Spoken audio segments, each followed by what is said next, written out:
Guys তোমাদের একটা জিনিস দেখাই, দাঁড়াও। বিকেল বেলায় খালি ভিউটা দেখবে কত সুন্দর।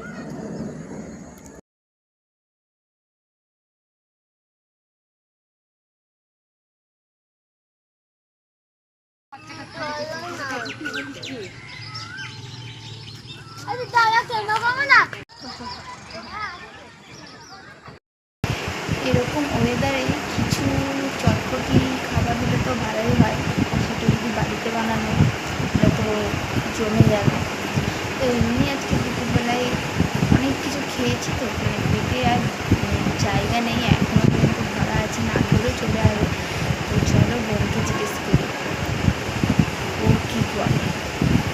আর আজকে আমি অনেক কিছু রান্না করেছিলাম, ভাত, ডাল, একটা ভাজা, মাংস, চাটনি, পাঁপড়। শুধু মিষ্টিটা হলে পুরো জমে যেত, কিন্তু কী আর করার, অন্য সময় থাকে, কিন্তু আজকে মনে ছিল না।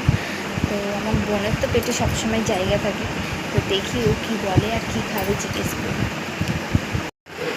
বলতেই দেরি গাইস, দেখলে মানে খেতে বসে গেছে, পেটে সবসময় জায়গা ফাঁকা থাকে। কি খাচ্ছিস তুই?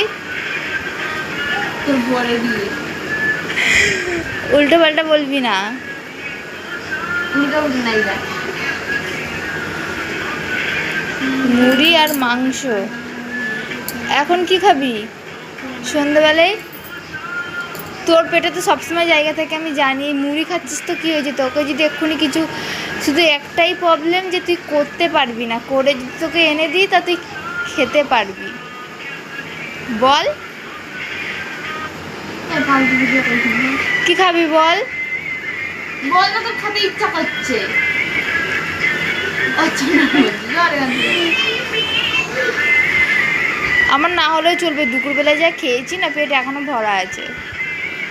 তোর জন্যই বলছি, তুই অনেক দিন পর বাড়ি এসেছিস, বাড়ি ছিলিস না, তোকে একটু আপ্যায়ন করি। চাউমিন খাবি বল, বানিয়ে দিচ্ছি। এই দেখ খাবি? না এই তো ঠিক আছে গাইস, দেখি কি বানানো যায়, কি করে ওকে খাওয়ানো যায়। অনেক দিন বাড়ি ছিল না, তো এক জায়গায় গিয়েছিল ঘুরতে, শ্বশুর ঘরে গিয়েছিল, হবু শ্বশুর ঘরে। আর আমাকে ভীষণ মিস করছিল, তাই জন্য তাড়াতাড়ি চলে এসছে, নইলে আরও থাকতো। দেখি ওকে চাউমিন করে খাইয়ে দিই। চাউমিন তো সেদিনকারই খেয়েছি, তার ভিডিও তোমাদের সাথে শেয়ারও করেছি। আজকে নতুন কিছু বানানো যাক, তো দেখি বাড়িতে কি আছে, কি বানানো যায় নতুন কিছু, তো আমরা বানাতে থাকি। আমার বোনের মনটা না মানে খুব পরিষ্কার, একা একা খেতেই পারে না, যেমন আমার। এখন আমাকে বলছে খাবি, আমি কিন্তু একবারই খাবো, ঠিক আছে?